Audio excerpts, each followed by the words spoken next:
Hello everyone, thanks for joining this live stream session today.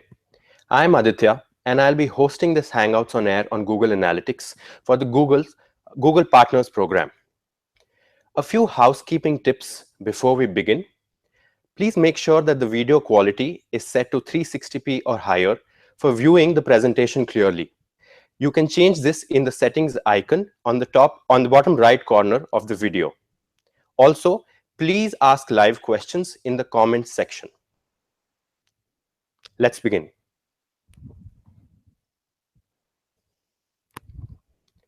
We'll start today's section by discussing what event goals are. We'll cover how to create them, what are the different types of event goals, and how to use them efficiently for taking business decisions. Now, events are user interactions with content that can be tracked independently from a web page or a screen load. Generally, analytics captures data based on page views or screen loads in an app. Events are interactions that happen outside page views or web pages. Now, for example, events can be downloads, button clicks, use of gadgets or widgets, flash elements, AX embedded elements, and also video plays. Just to note that in Google Analytics, the first 10 events are sent immediately, but thereafter the event tracking rate falls down to 1 event hit per second. Okay, now let's see how do we cover or create an event goal. You have 3 steps in total. You have the setup of the goal, the description of the goal, and the details of the goal. In goal setup, you can choose a template or give it a custom template. In description, you have to give the event a name, which is something that you decide, and select the event type. Under goal details, there are 4 sections that we'll take a look at. Firstly, we have category, then action, then label, and then value. Now, please note that category and action are compulsory or required to create an event goal in Google Analytics. Label and value are optional. Once you set names for category, action, label, and value, you can go ahead and save this event. Now, some tips on action and label best practices. Action names should always be relevant to your report data. For example, if you have the action name click for both downloads and videos, right? You can see all these actions under the action type click in the event report. Secondly, please do keep in mind that actions do not always mean actions. This variable can be utilized by you to denote anything that you'd want to differentiate events by. For example, it is not necessary that a video play has to have an action of play. It can be anything that helps you identify what the event was. Thirdly, unique events are incremented by unique actions. Now, like we said, an event can have a category, an action, and a label. Multiple events could have the same category but different actions. If I click on an event or I click on a button that updates event category A, action A, the event category A, action B does not get incremented. So unique events are incremented by unique actions only. Now, coming to how event goals can help you measure the metric of bounce rate in a much better way. Now, suppose you have a page where you have a video player where the bounce rate is historically high. Since an event is a user interacting with your page, once an event fires on a page, we do not report bounce on that page. So after implementing event tracking, we generally see that bounce rate falls down for pages on which events are continuously firing. Now, in case you have an event that is not very important or you do not want it to record a user interaction, you can define it as non-interaction event. A non-interaction event does not affect bounce rate. Bounce will still be calculated if no other event or interaction happens. on that particular page. Now, after event goals, let's take a look at a slightly newer goal type that got introduced into analytics called SMART goals. We'll see what SMART goals are and how you can use them, the overview of SMART goals, and what are the requirements to be eligible for having SMART goals in your account. Now, SMART goals are completely based on machine learning. They take your best visits, examine user behavior during these visits, and see if a visitor or a user matches the profile or the behavior of a converter on your website. I'll just explain it using this diagram. There are a number of users that visit your GA property or your website. GA generates, or Google Analytics generates, a session score. It gives a score to that session. Top sessions are counted as SMART goal conversions, and then they can be imported to be used in AdWords. Again, to explain it further, if you have 50 goal converters, if you have a form that has been filled by 50 people, how SMART goals work is that Google Analytics analyzes the behavior of those 50 goal converters, matches their behavior to every user or every session that happens after that, and gives each of those sessions a score. If the score qualifies a top percentile, that user who did not actually convert or fill the form on your website gets registered as a SMART goal converter and not a normal goal converter. Now, what are the prerequisites of having SMART goals in your account? Firstly, you have to have a linked Google Analytics and AdWords account. The linked AdWords account must have sent at least 500 sessions in the last 30 days. If the number of session count coming from the linked AdWords account falls below 250 sessions in the last 50 days, SMART goals get deactivated and get reactivated when the 500 session limit is reached again. For websites that receive more than 10 million website visits over 30 days, SMART goals are not available. And data sharing settings need to be switched on between Google products for SMART goals to be there in your account. How can you switch data sharing settings on? You have it under the admin tab, under the account settings section. Now, how can we use SMART goals to optimize AdWords performance? As you might know, there are automated bidding strategies in AdWords that use the number of conversions as a metric to optimize for conversions. For example, Target CPA has a minimum number of 30 conversions required in the last 30 days for it to be eligible and for it to serve a campaign in an optimized way. Since SMART goal converters in terms of behavior are very similar to people who have already converted on your website, AdWords can utilize this data to ultimately serve a target CPA campaign better. Now, to further understand how SMART goals are working, you can use the SMART goal reports in analytics to see how these people are doing.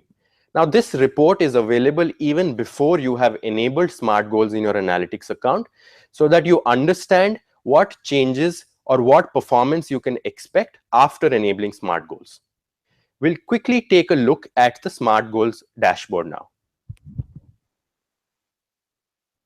Opening a Google Analytics demo account, what I need to do is go to Conversions, go to Goals, and then under Goals, open the SMART Goals report.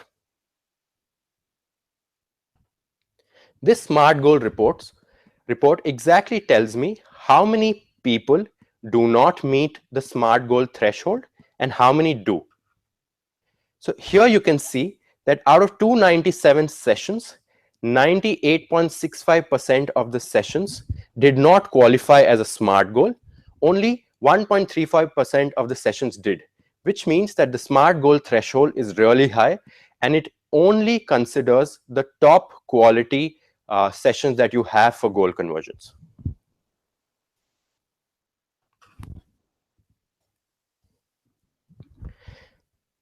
Now that we've completed SMART goals, let's take a look at dashboards and other custom reports.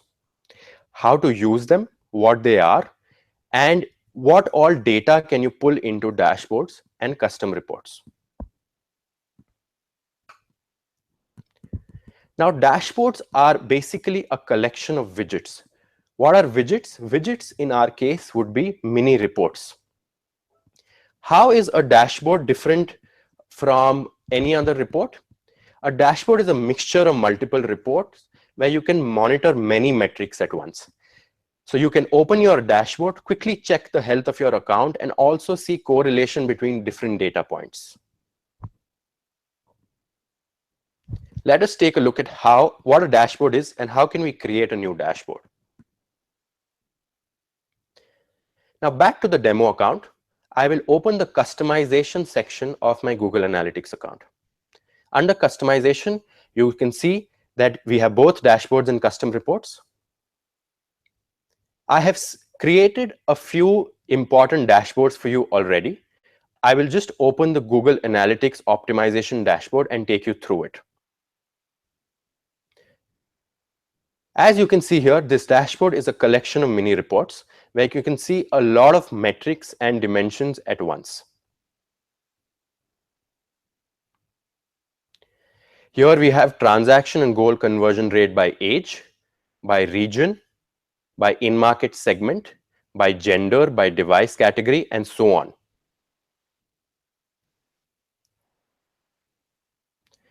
Now coming to how can you use these dashboards. Now each dashboard can be used in 7 different ways. You can edit various things on a dashboard, move things around, change reports, or link reports to other major reports.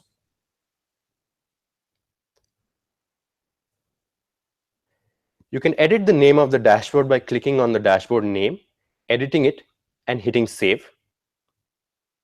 You can move reports around by hovering over a dashboard, using the move icon, and placing those reports above or below other reports. You can edit each of these reports to change the dimensions, the metrics.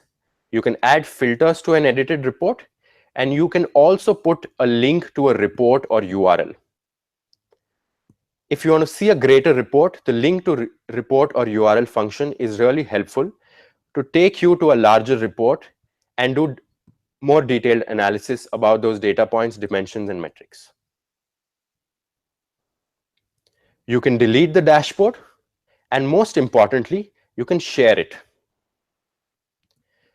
On clicking on the share template link, you get a URL that can be passed around.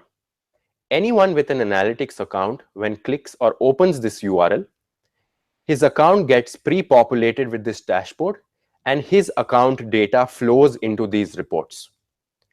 This is particularly helpful to replicate dashboards across multiple accounts.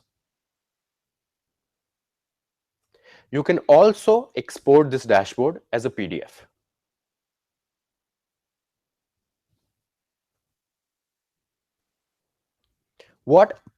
Apart from what we covered, what you can also do is add segments, as mentioned in point 4, to these dashboards. And you can refresh the dashboard's data by clicking the refresh dashboard link located in the bottom right corner of the page.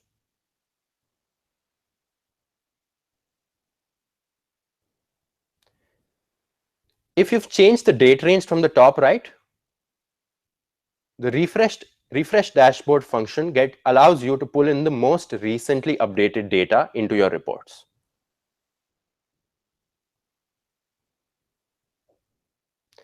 Now from dashboards, let's pick up what custom reports are. In custom reports, you can at least pick up one dimension and metric and decide how they should be displayed. You can use multiple dimensions and metrics in a custom report. Let me just show you how to create a custom report. Back in the customization section, now select the custom reports subsection. Click on the plus new custom reports button, give it a title, give it a name. Now you can see we have two major sections. metric groups, and dimension drill downs. Under metric groups, select all the metrics that you would want to show in that report. For example, under behavior, let us select sessions.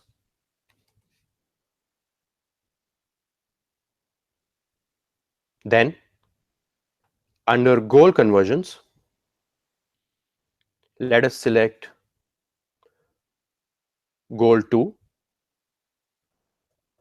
Now that we've selected 2 metrics, we would want to see these metrics against a particular dimension. Let us add a dimension. In our case, we can pick up source medium, the most common and important dimension that there is in analytics. We can add filter for our source medium direction, that the filter should exactly match Google CPC. We can not only add multiple filters, but multiple dimensions as well. So after creating metric groups, dimension drill downs, and filters, all you need to do is save this particular custom report. Now, if you want to create a new dashboard, you click on the plus create red button.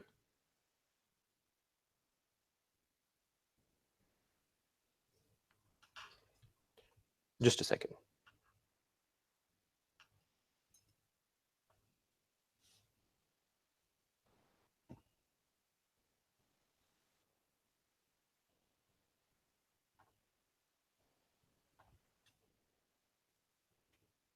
Since dashboard limits are just up to 20, we'll have to first remove a dashboard that we just created and then create a new one. Now that we go to dashboards, we click on create. We generally open a blank canvas because that's more customizable. We give it a name. We give it -1. We click on create dashboard. And now it gives an option to add a new widget. The most common kind of widgets are tables, pie charts, bar graphs, and timelines. Let's see how can we create a standard table dashboard. I click on the table option. Similar to custom reports, it now gives me options to add dimensions and metrics. Please note that after you've selected a dimension like source medium, in dashboards, you can just add one single dimension and 2 metrics per widget. So under source medium, I can have percentage exit, for example, and pages per session. I can decide how many rows I need to show in this widget. I can, similar to custom reports, add a filter here as well. I will use the source medium filter again to just filter out Google CPC data and save.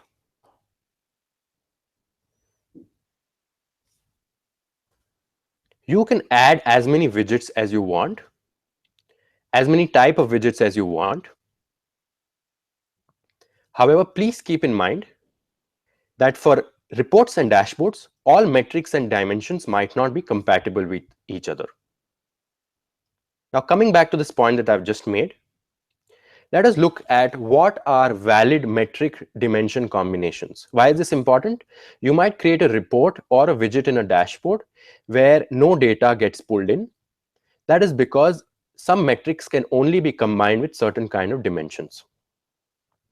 Each dimension and metric has a scope. There are 3 kinds of scopes that there can be: user level, session level, or hit level. You should combine metrics and dimensions that have a common scope.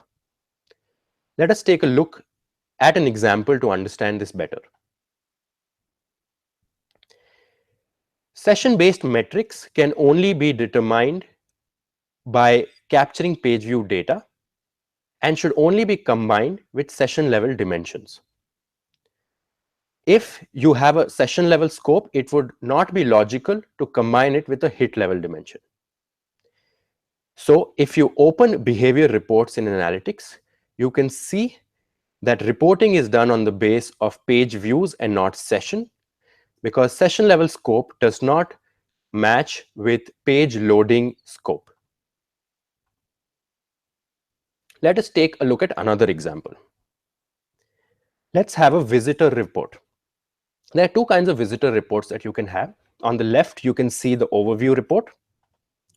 On the right, you can see the new versus returning users report. The data points are the same.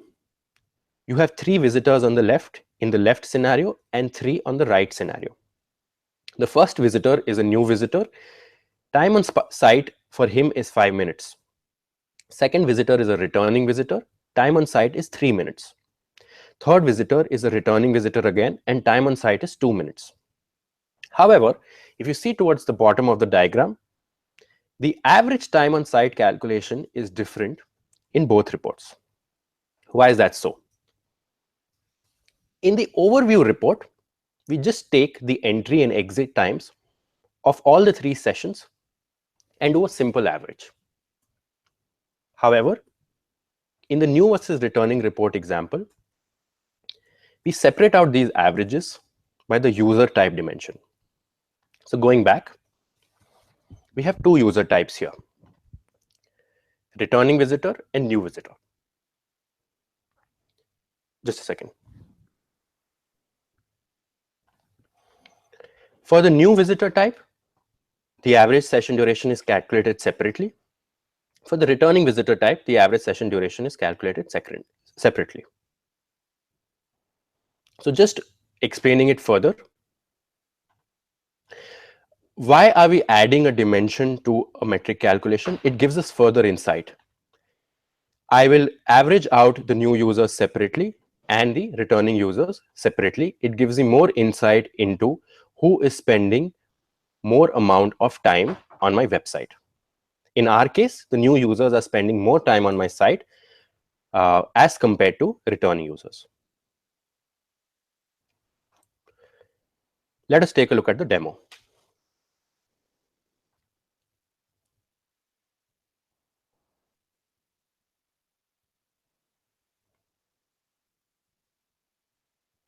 Now, opening the audience report, let me go to behavior section and the new versus returning subsection.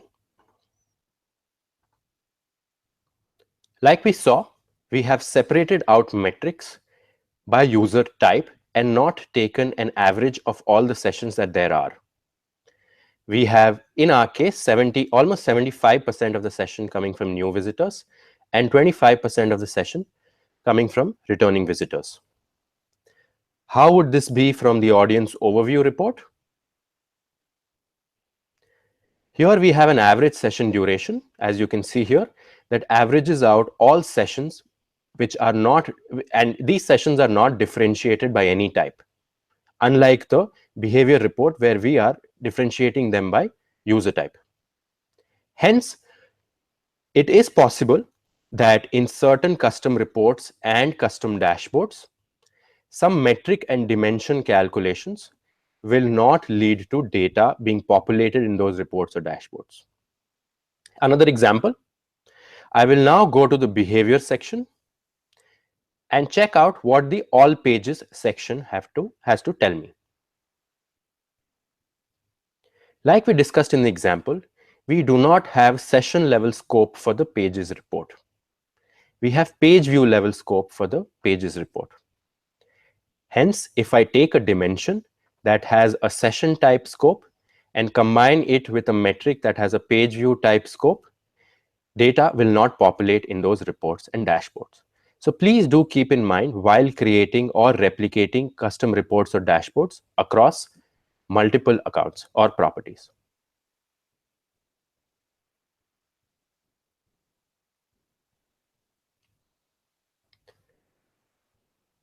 Content experiments. Now, content experiments are also a fairly revamped feature of Google Analytics, where from being a simple A/B testing, we at a product level have automated content experiments to a fairly advanced level. Right now, content experiments are not just used to test out pages. They are used to test out objectives. Let us take a look at what the requirements are. How can you create these content experiments, and what kind of analysis can we do from them?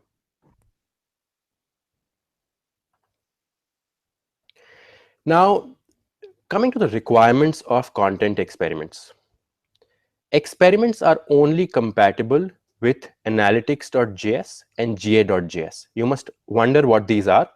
Analytics.js and ga.js are two versions of the Google Analytics libraries that are prevalent. We recommend using analytics.js more because that is the most updated version of the analytics library. You can use Google Tag Manager as well to implement these codes and also implement content experiments. If you're using any other kind of analytics library that could have been deprecated a while ago, experiments will not function for your account. And it's not just about implementation. You will not even be able to pull any data, let alone correct data, any data into your experiment reports. Okay. Step 1. The most important thing for an experiment is the objective of the experiment. Why do you want to carry out this experiment? What is it that you want to test? Do you want to achieve more conversions? Is there a particular metric like bounce rate or percentage exit that you want to analyze using this experiment?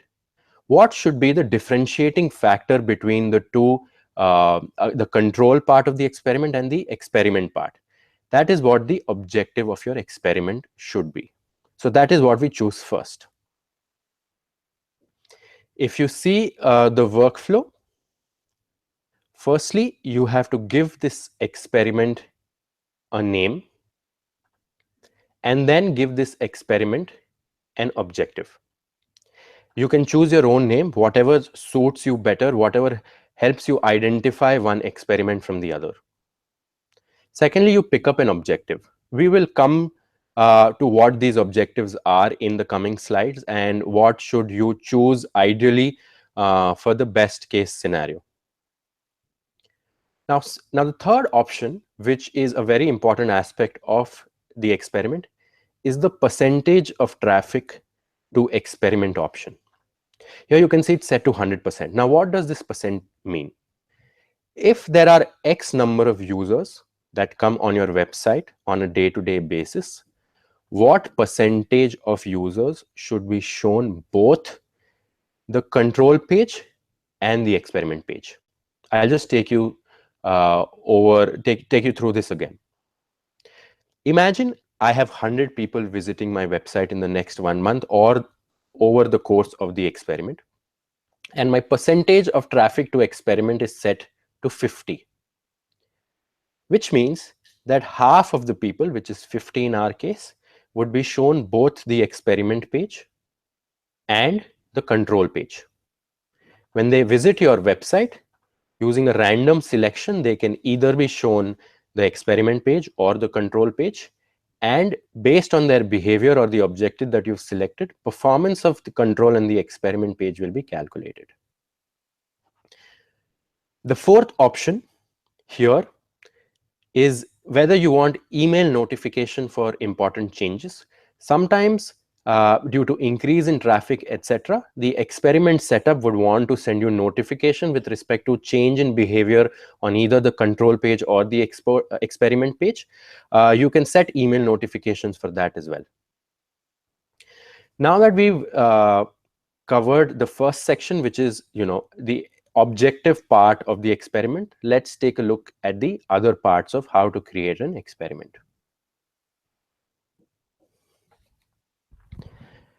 Step 2. Identify the original and variation pages. You will have to enter the URLs of the original page and the test page. You can set up to 10 variations of the test page. So you can't just do A/B testing. You can test a page A against 10 variations of the experiment page. We'll cover in detail later what is it that you should change in an experiment variant so that you get the best results. This is how the URL selection wizard looks like. If you see, you have the original page option where you put the URL. You give this original or the control page a name. You can consolidate the experiment for other content reports as well. After that, you have to select the first variation page. You at least have to put in one variation page. You put in the URL, give it a name. Both page previews get generated on the right. You can add, like I said, up to 10 variations for the experiment page. Once we've set this up, we've given the experiment an objective, and we've decided what pages will this experiment execute on.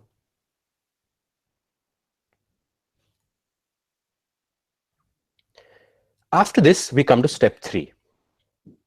This is where the code implementation part kicks in. Just to explain how does of pages work. You take your control page and put a code snippet on top of it. That's the original page that I have. That code snippet, without the user getting to know, silently redirects randomly that user to the experiment page instead of the original page. So when I come to website A, I see the original page. When some other user comes to the same website, because of the silent hidden redirect that the user does not know about, the same person would see the experiment variation instead of the original page. And depending on my and his behavior on those two pages, the analytics experiment will eventually determine which particular page performed better in terms of the objective that you had selected initially. You can either copy the code snippet or even get it emailed to your web developer. So here is the objective part, here is the experiment part. Now for the code part, this is what the code looks like. This needs to be copy pasted and put in your original page, in the head tag as high up as possible on the original page. Using this button here, you can also send the code to the webmaster. Now that we have objective, pages, and the code setup ready, let us take a look at the last step, which is the review and launch step. In the review and launch step, the most important thing is the system automatically being able to detect whether the code implementation has happened correctly or not. So if you see the workflow here, after you've implemented the code on the original page, the system notifies you whether the experiment code was found on the original page and the Google Analytics code was found on the original page or not. Secondly, if the Google Analytics code was found on the variation page. Like we mentioned at the start of this section, you will need the Google Analytics code either in the universal.analytics.js version or the ga.js version on both of these pages, the original page and the variation page. What extra is there on the original page is the experiment code snippet that we saw in the last subsection. Once this verification happens, you can start the experiment.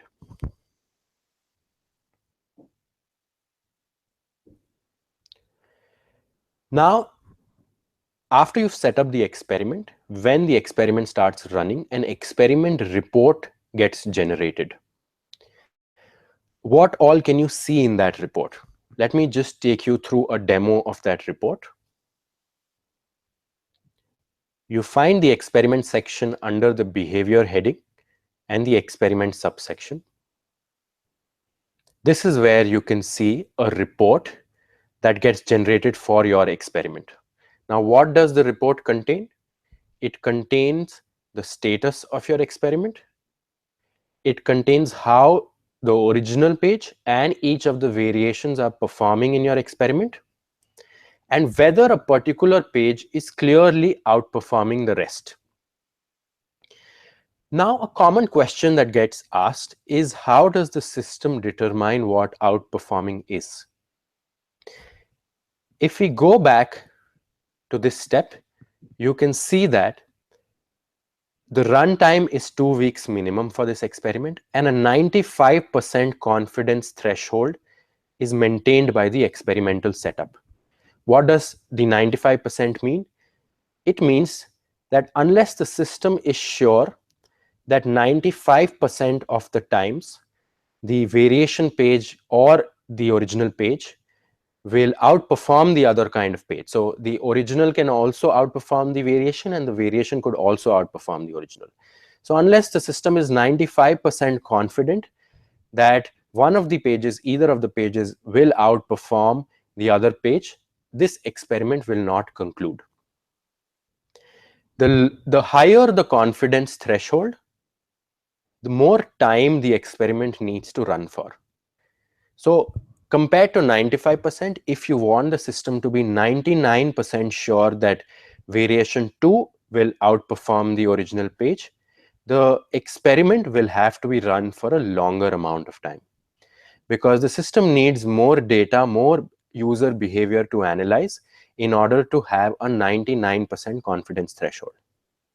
Similarly, if you decrease the confidence threshold, if you're happy with a 90 or an 85% confidence threshold, the experiment will end up concluding much sooner than the 95% confidence threshold.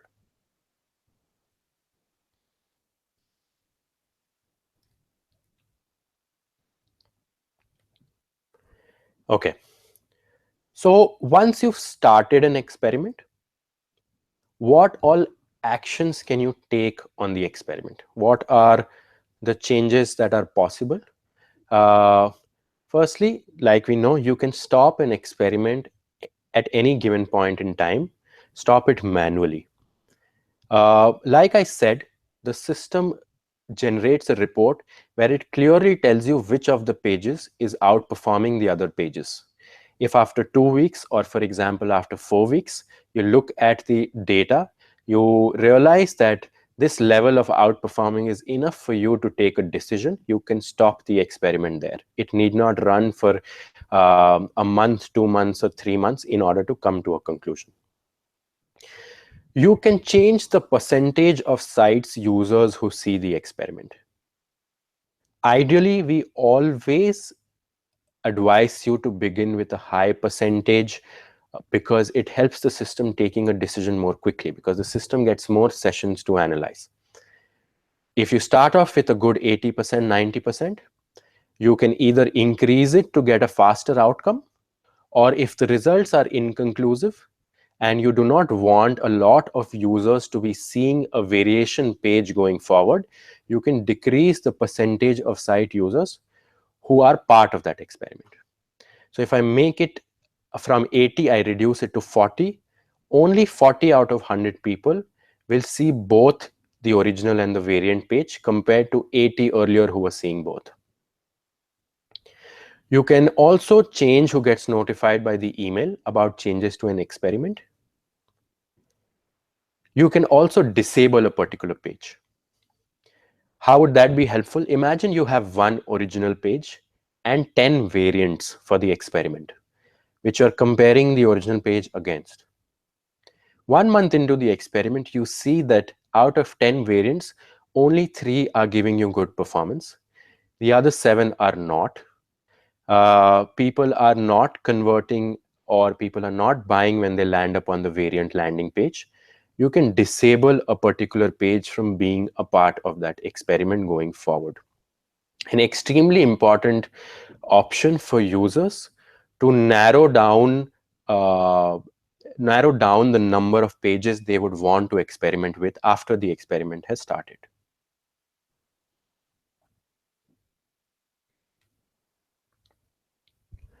Okay. Now that we've covered what do you need to do on Google Analytics to run a content experiment, and what all options are available for you to play around with a content experiment, we come to an extremely important section where we will talk about in detail what all should ideally be tested on web pages for content experiments.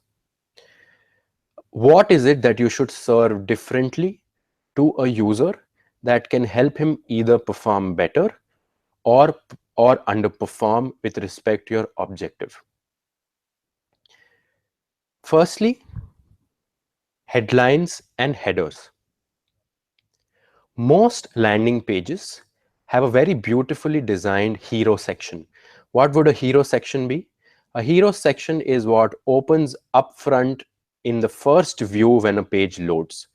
The first screen area that you have is the hero section, where you have headlines and headers with respect to either what the page is about, what the company is about, or what the service is about. You should ideally experiment along headlines and headers.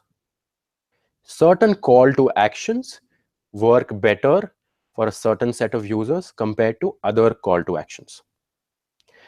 You should encourage users using headline and headers to buy more, to interact more with the website, or to just see a lot more pages on the website. So headlines and headers become extremely important because in the hero section is what captures the first attention of a particular user.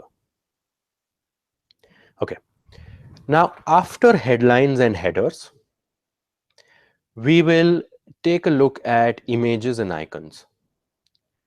Visual imagery is again a very powerful tool on websites.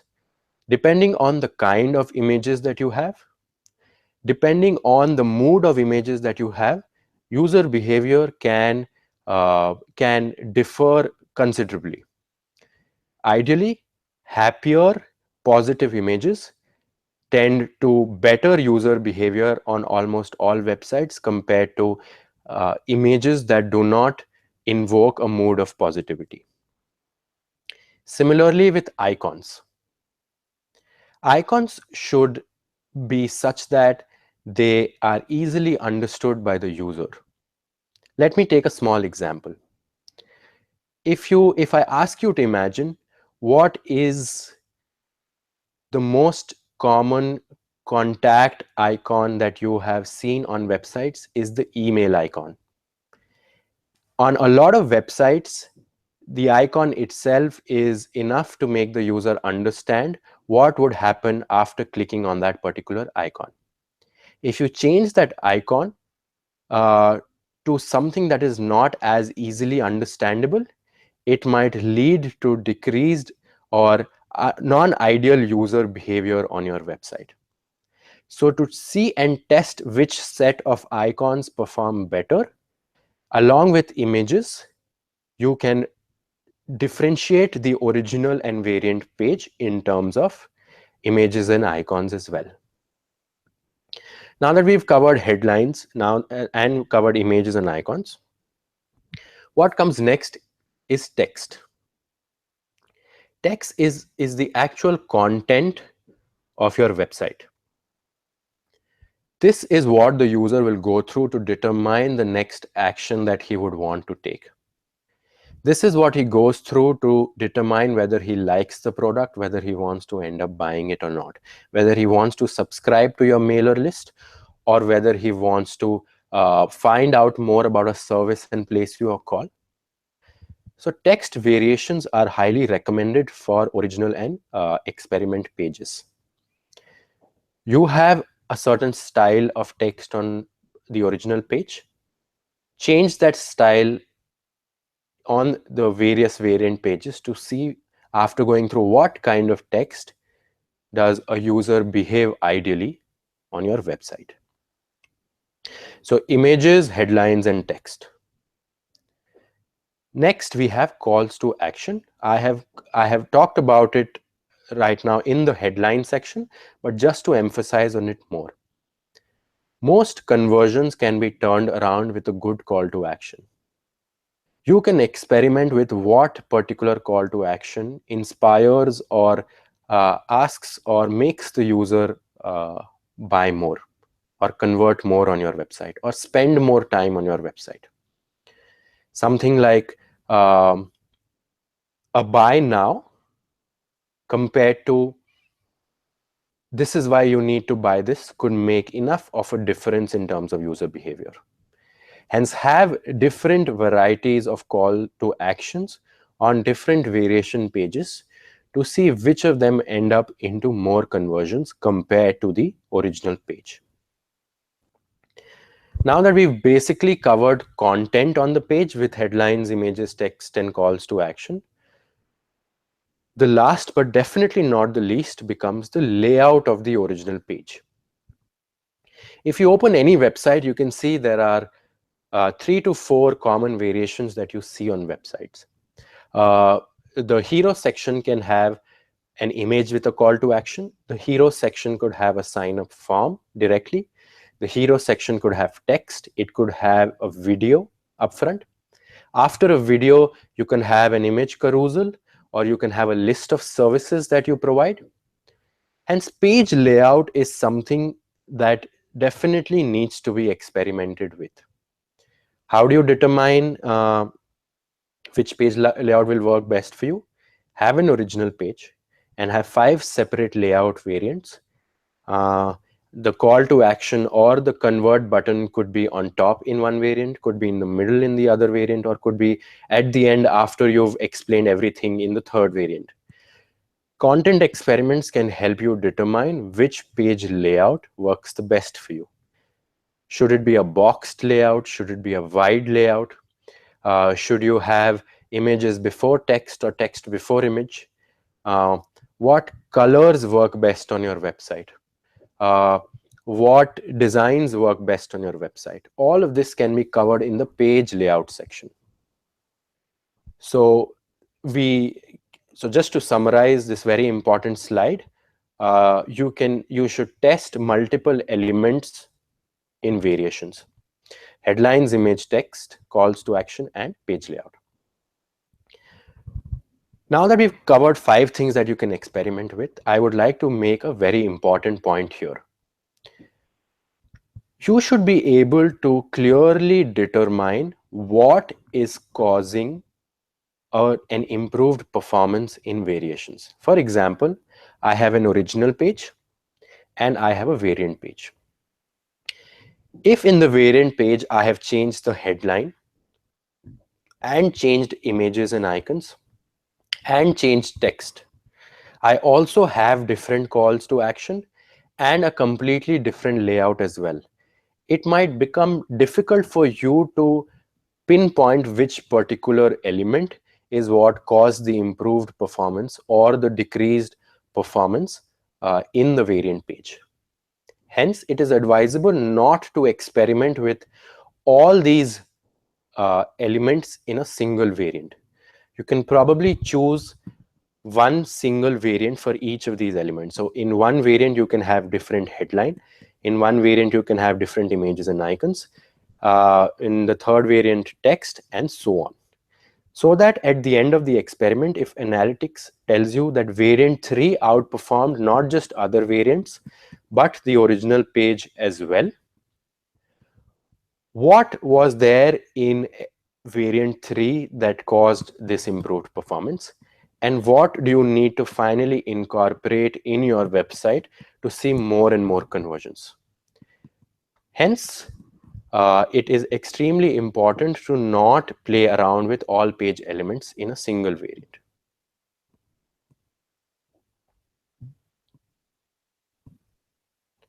Okay. So now that we've covered how to set up the experiment, how can you play around with the experiment, and how do you ideally, what do you ideally test in an experiment? I would like to kind of come back to the original point as to what all objectives can be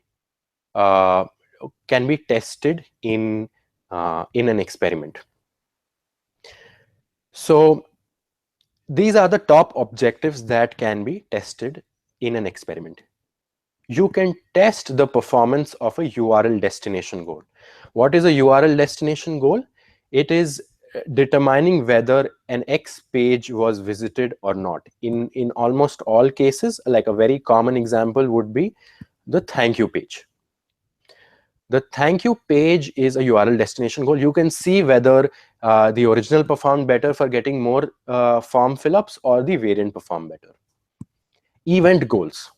You have a nice big download button on the original page whose position and color you've changed on the variant page. Clicking on the download button can be recorded as an event goal, and you can see the performance of an event goal across the experiment page and the original page. On top of event goals, there are two other kind of goals that you can track in the experiment as an objective. Pages per session. Which particular page leads to more page views on my website ultimately? Do people go forward more from the landing page, or do people go forward more from the experiment landing page? Session duration. After landing on which page do people spend more time on my website? Revenue goal. Which page leads to more revenue on the website? What are people buying more in terms of if I send them to page A, do they end up buying more? Or if I send them to page B, do they end up buying more? And last, you have a number of transaction goals, not just based on revenue, but based on the number of times people buy as well.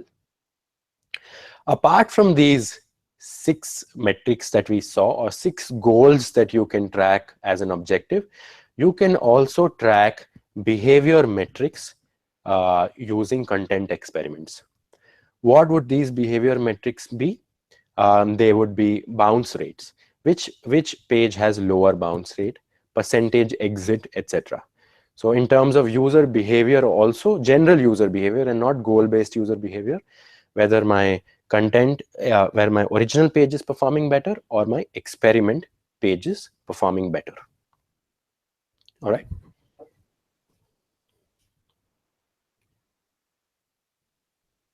Okay. Now, to summarize testing guidelines, test only a few elements. This is something that we have covered, just covered like just 2 minutes ago, as to why multiple testing of multiple elements can lead to confusion in terms of what worked well and what did not. Use high volume pages. More the data with the experiment setup, the easier it becomes for it to determine what is working better.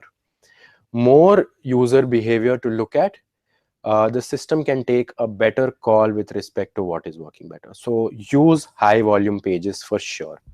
It is also, like mentioned here under point number 2, it takes lesser time with higher volume to take a call in terms of what is working better. Okay. Make bold changes. Users can miss small changes and you can end up with inconclusive results. Very important. We saw 5 or 6 elements that we could test on a page. Make very differentiated changes, not minute changes. If a call to action just has a change in one word, it would not make that mental impact on a user as compared to the entire call to action being something else. If you make bolder changes, the hero part of the website could either have a photo or a video. That's a bold change. It's still visual representation of information up front, but you will be able to clearly determine whether videos work better or photos work better. Keep testing. You need not stop an experiment after a variant wins. Just as an example, you have a variant with a different call to action or a headline. Okay, that variant did better than the original page. Now make that variant the original page and experiment further on that page, that what works better after we know that the headline is working better. You can test it you can change the position. Now that you've changed the headline, you can change the layout of the headline, you can change the color of the headline, you can change the vertical position of the headline on the page and see what uh, works best. So for websites, you need to keep testing with respect to what works and what does not work. We've come to the end of the content portion of this Hangout. I see that there are a lot of live questions, and I would take those live questions one by one. Before that, I would want to, and because it looks like it's been asked in the live questions as well, I would again take you towards the custom dashboard demo once to explain how they work and what are the top kind of dashboards, multiple dashboards that you can have. It's been asked by a user, so I'll just give you a quick demo and then we'll go through the other live questions as well. We will now look at the dashboard demo.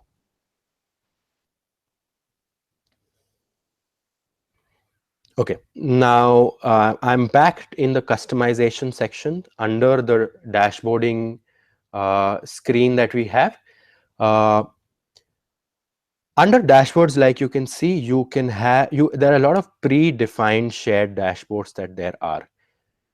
And there are private dashboards that you as a user can build into your analytics account.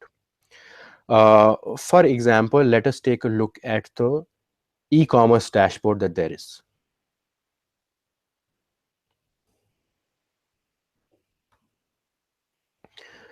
Under e-commerce dashboard, you can have a one-stop report for conversion rate, revenue, visit per value, average order value, transactions, what device categories convert the most, what source medium converts the most, what products are being sold the most. This is an automatically generated shared dashboard. You can make a similar dashboard or add your own custom report in these dashboards. So e-commerce dashboard is a very good dashboard to have. Let me just open one more dashboard. We have an overall website performance dashboard. It tells you what is my load time per second, server response time, what is my mobile website load time, what are the top browsers I'm getting sessions from, what are the load times for each of these pages, what is the server response time and domain lookup by each of these countries. So you can have a behavior specific overview dashboard as well. So to answer the question, can you have multiple dashboards? Yes. There are some predefined dashboards that you can import, or you can create your own new custom dashboards as well. To answer the second question, what are the most important kind of dashboards that you can have? We had e-commerce, we had site performance, we have a mobile opportunity dashboard as well, which is extremely mobile specific. Do you get more how much engagement you get from mobile? How many transactions are you getting from mobile? How many sessions to transaction is there for mobile? So do people transact more when they return for the third session, or do people transact more when they are there in their first session? What are the top 10 most common mobile exit pages? So if you see if the home page has the maximum amount of exit on mobile, you might want to redefine the home page to be mobile friendly and mobile optimized. And mobile session by regions. So mobile site performance, revenue performance, product performance, etc., that you can make dashboards for. All right. Now that we've covered that, I shall be taking other questions as well that you've posted. Let me just start off with the question that's after the dashboard section.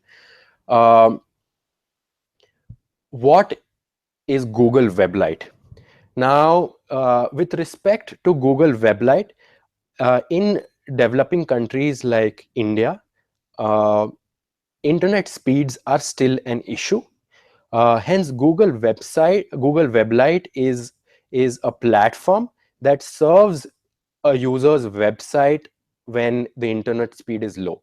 So I understand where this question comes from, where the source of traffic shows Google Weblight and not Google. It could show Google Weblight organic. It means that uh, a light version of your website was served because the user who was accessing your website did not have fast internet connection. So we show a compressed version of the website, and that's when the source and medium starts showing as Google Weblight and organic. Okay, next question. What is the best way to integrate this into a popular CMS like WordPress? WordPress is one of the most common, that's correct, it's one of the most commonly used content management system or a website backend. These days, you get third-party plugins that make analytics integration extremely easy. All you need to do is install that plugin on your WordPress website, put in the UAID, which is your property ID, and it seamlessly integrates with a WordPress website. Now, since WordPress is third party, I would not be able to kind of guarantee the implementation, but that's how most users implement it. There are plugins that you can use. Or a seasoned web developer will able to edit the source code of even a WordPress website to do normal implementation of Google Analytics. How experiments work well with will experiments work well with Google Cloud hosted websites? Uh, Experiments will work equally well with cloud hosted websites because web pages are still being served to people from a hosting server, even though it's cloud based. The code snippet in terms of Google Analytics and the experimentation will still fire. So you can definitely go ahead and use Google Cloud-based experimentation. Next question. A very common question that comes is, what is not set or what is not provided in Google Analytics? It has a multifold answer. Not provided. The most common report where you see not provided is the organic keywords report in Google Analytics.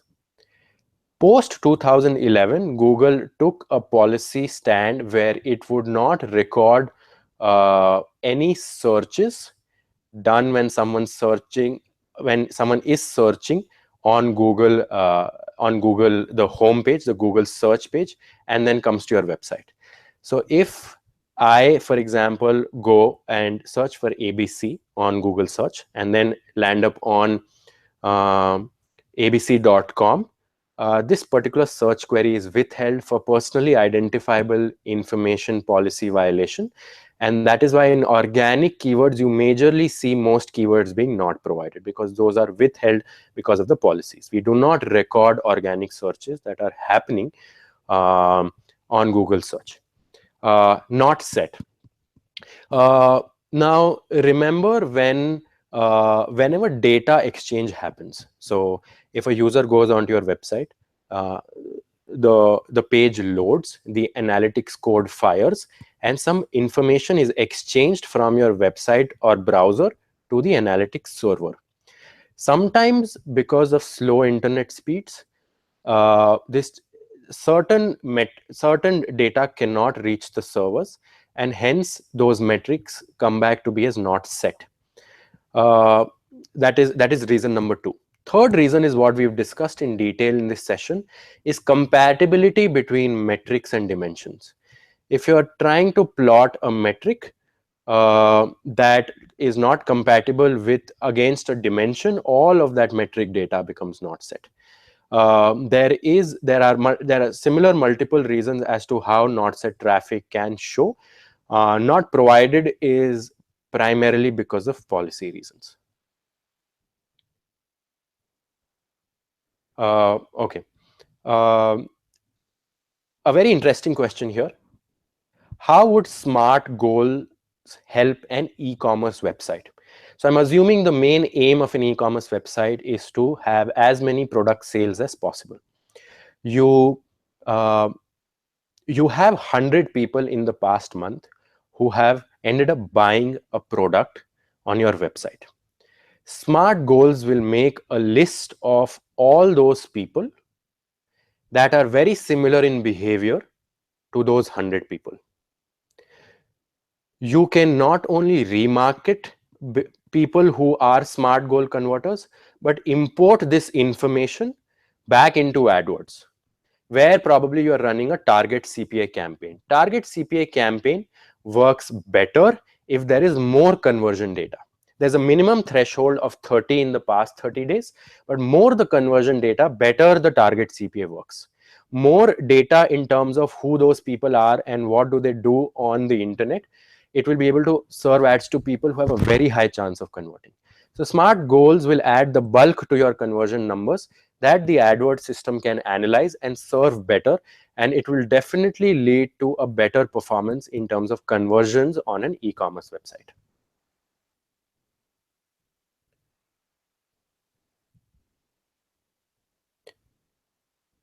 Okay. What are the important metrics to look for on Google Analytics as a beginner?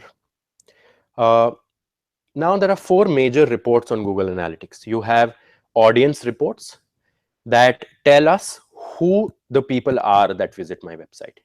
Then acquisition reports. Where do these people come from? How am I acquiring this traffic? You have third, which is behavior. What do they do once they are on my website? And then conversions. What are the numbers when it comes to goal completions or purchases or transactions, etc.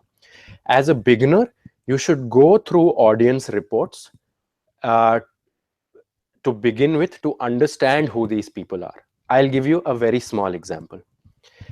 Under audience reports, we saw a report that says new versus returning users. If returning users on your website show as having higher conversion rates or buy more, automatically you can understand from that data point that remarketing should work better for you, because remarketing will retarget people who have already been on your website, and historically analytics shows that returning users buy more, so remarketing will work really well. Then if for a lot of websites we can see that for example, females purchase much more than men. If analytics shows that data, can you have female specific campaigns in AdWords to target them better, because naturally they buy more. So audience reports is what you should first look at. Then you should look at behavior reports. Look at website loading times and pages that have the maximum exits. If people drop out of your website from one particular page, right, you will have to think about redesigning the page. Then after behavior, come to acquisition to see where am I getting most traffic from. If AdWords is getting you most conversions, emphasize more on AdWords, and so on. So you can go through these reports and connect all of these data points back to online advertising across platforms, which these data points can really help you in taking more informed decisions. So as a beginner, you can start with audiences, then behavior, then acquisition, and finally analyze goal or conversion reports to see what you can improve. There are certain questions on e-commerce tracking and how you can track websites revenue. We have e-commerce tracking in our session tomorrow in detail. So we are only covering e-commerce and enhanced e-commerce tomorrow. So for all these questions will automatically get answered in tomorrow's session. So I will just skip over to the next set of sessions.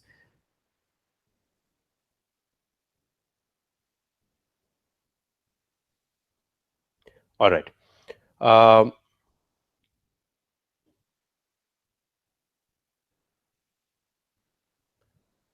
Okay.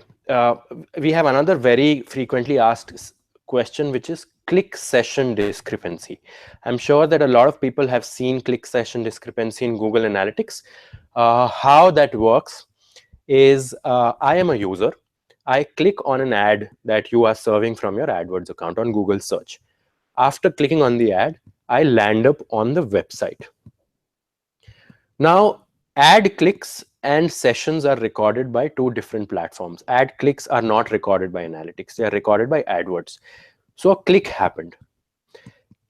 Now, on your website, uh, depending on what is my internet speed, etc., depending on what how much time did I wait on the website, uh, basically website load speed primarily determines how much time it takes for the analytics code to fire to record that session.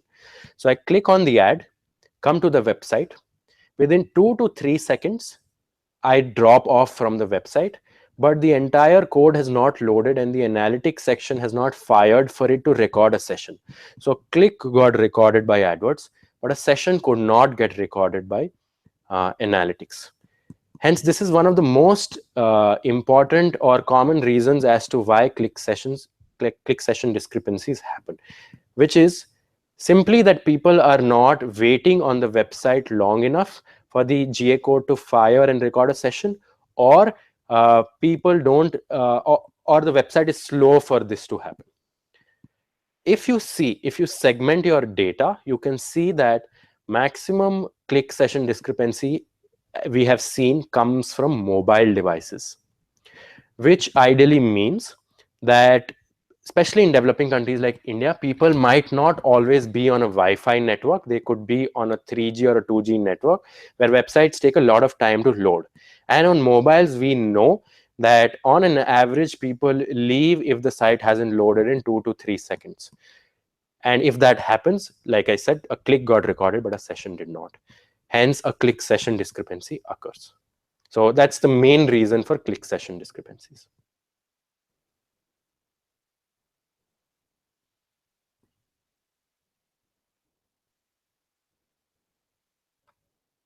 How do I stop spam traffic coming into my Google Analytics account? Another frequently asked question. Um, so I'll tell you how spam traffic works in the first place. Um, Spam traffic has evolved in a way that a spam bot or a spammer need not even visit your website in the first place. They can run a piece of code that randomly picks up properties from around the world, because I see questions around traffic coming from suspicious countries as well. So they randomly are the server is based out of country X, and they randomly pick up property IDs and send fake sessions to these IDs. Is there a way to prevent those people from sending these random sessions? Uh, Currently, no. What you can do on Google Analytics end is create filters. Now, filters come in a lot of custom variations. If you can see that the spam traffic comes from a particular source medium, comes from a particular country or a particular language or from a particular browser, you can create and exclude all of this spam traffic, and going forward it will not be included in your reporting because you filtered them out. So the best way to deal spam traffic is to identify an attribute, which could be the language, the country, the name of the source, etc., and create a filter for it. That should be enough to eliminate spam traffic going forward.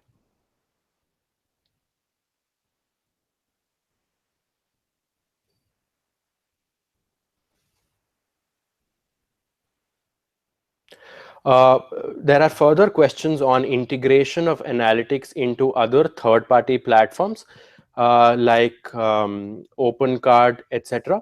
My advice would be to follow the plugin path, because if you don't have a seasoned web development team, you can get plugins for Magento, PrestaShop, OpenCart, etc. that can make it very easy to integrate Google Analytics onto your website. But if you have a seasoned web developer, they in all cases are able to install analytics code on any website, regardless of what backend platform it's based on.